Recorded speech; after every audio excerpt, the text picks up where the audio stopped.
예, 새정치민주연합 원내대변인 유은혜입니다. 몇 가지 현안 브리핑 하겠습니다.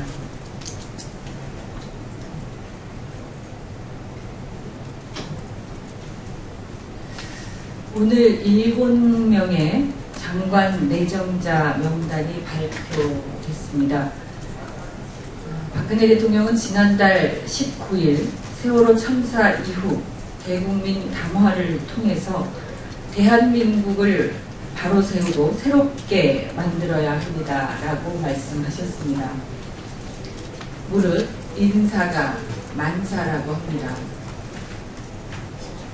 문창극 국무총리 후보자 지명이나 이병기 국정원장, 그리고 오늘 발표된 중폭의 개각 발표를 통해서 대통령 눈물의 진정성을 조금도 느낄 수 없어서 매우 유감입니다.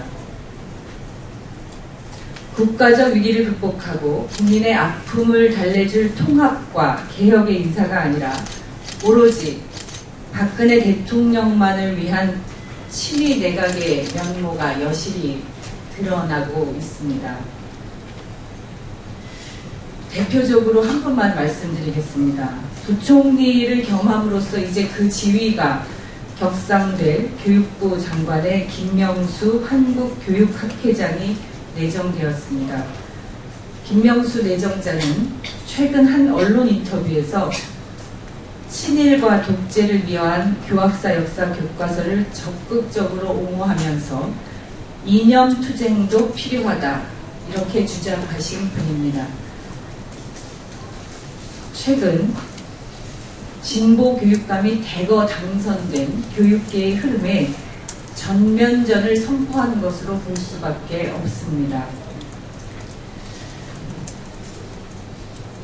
오늘 한 언론에도 보도가 되었습니다만 2012년 총선 당시, 그 당시 박근혜 대통령은 새누리당 비상대책위원장을 맡아서 공천과 총선을 총지휘하셨습니다.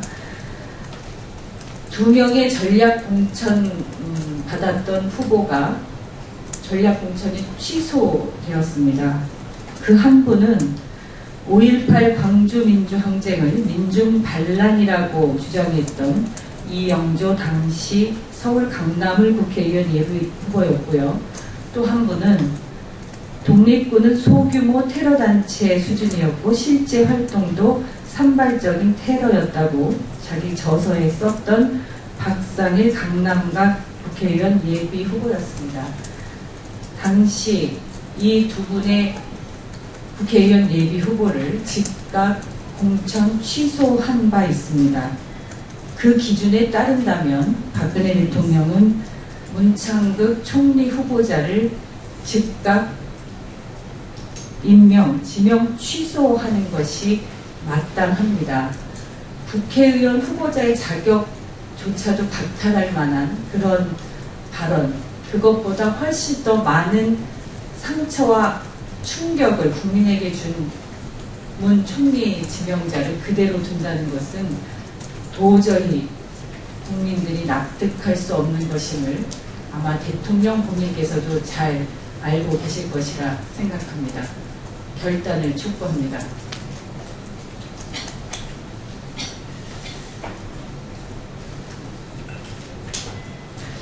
원구성 협상 관련해서 말씀드리겠습니다. 반복적으로 말씀드리지만 새누리당이 고의적으로, 의도적으로 원구성을 지연시키고 있는 것이 아닌가, 그런 의심을 할 수밖에 없는 상황입니다. 원구성이 늦어지면 인사청문회에도 차질이 생길 수밖에 없습니다. 그렇게 되면 장관 후보자들에 대한 인사검증이 부실해질 우려가 매우 높아집니다. 새누리당이 혹시 이런 것을 원하고 있는 게 아닌가, 그런 의심마저 들게 합니다. 국정감사도 마찬가지입니다.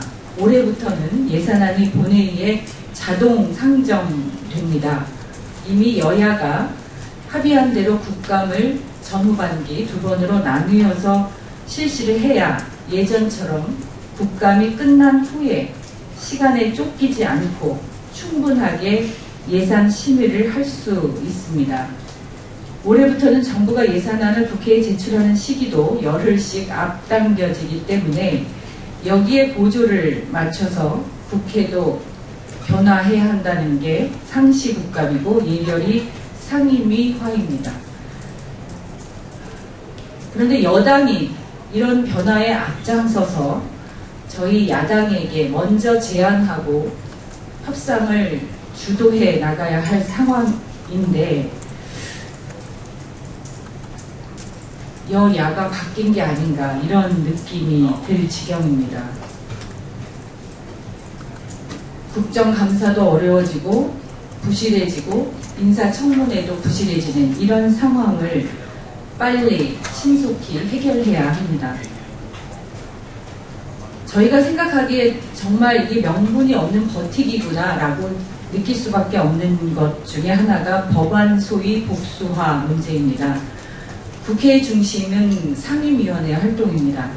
상임위원들의 법안 심사 참여를 확대하고 법안 심사를 충실하게 하기 위해서 법안 소위 복수화가 필요한 상임위가 여러 군데 있습니다. 이미 법사위, 기재위, 국토위는 복수로 법안 소위를 운영하고 있고요. 복수 부처를 담당하는 상임위도 6개나 되는 상황입니다. 그렇기 때문에 법안 소위 복수화는 일하는 국회를 만들기 위한 필수적인 방안입니다. 그런데 저희가 듣기로 새누리당이 법안 소위 복수화에 합의하지 못하는 이유가 야당의 소위 위원장 자리를 나눠주는 게 싫어서 그러는 것인가 그런 이야기가 들리고도 있습니다. 정말 민망한 일입니다. 새누리당은 더 이상 명분 없는 버티기를 중단하고 국회의장께서 중재안을 내신 것에 대해서 답해 주시고 신속하게 원구성 협상이 마무리될 수 있도록 해주시기를 다시 한번 요청드립니다.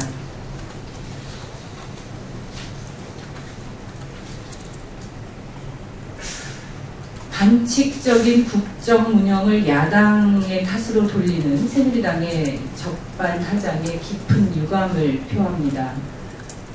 안대희 후보자에 이어서 문창극 후보자까지 총리 임명 절차가 순조롭지 못한 이유가 야당의 반대 때문이라고 주장하시던데요. 이 정도면 덮어쓰기도 정말 금메달감이다 이런 생각이 듭니다. 새누리당 주장대로 하면 안대희 후보자나 문창극 후보자는 총리될 자격이 없다, 사퇴해야 한다고 생각하는 국민이 국정의 발목을 잡고 있다는 것이나 마찬가지인데요. 대다수 국민을 국정 발목 잡기 세력으로 매도하지 마시고 왜 이런 인사 대참사와 국정 운영의 어려움이 빚어지고 있는지 정직하게 한번 돌아보시기를 부탁드립니다. 무너진 청와대의 인사 검증 시스템, 그리고 여전히 일방 통행식인 국정 운영 기조, 인사위원장인 김기춘 비서실장의 유임, 이 문제에 대해서 새누리당이 깊이 돌아보시기를 다시 한번 부탁드립니다. 이상입니다.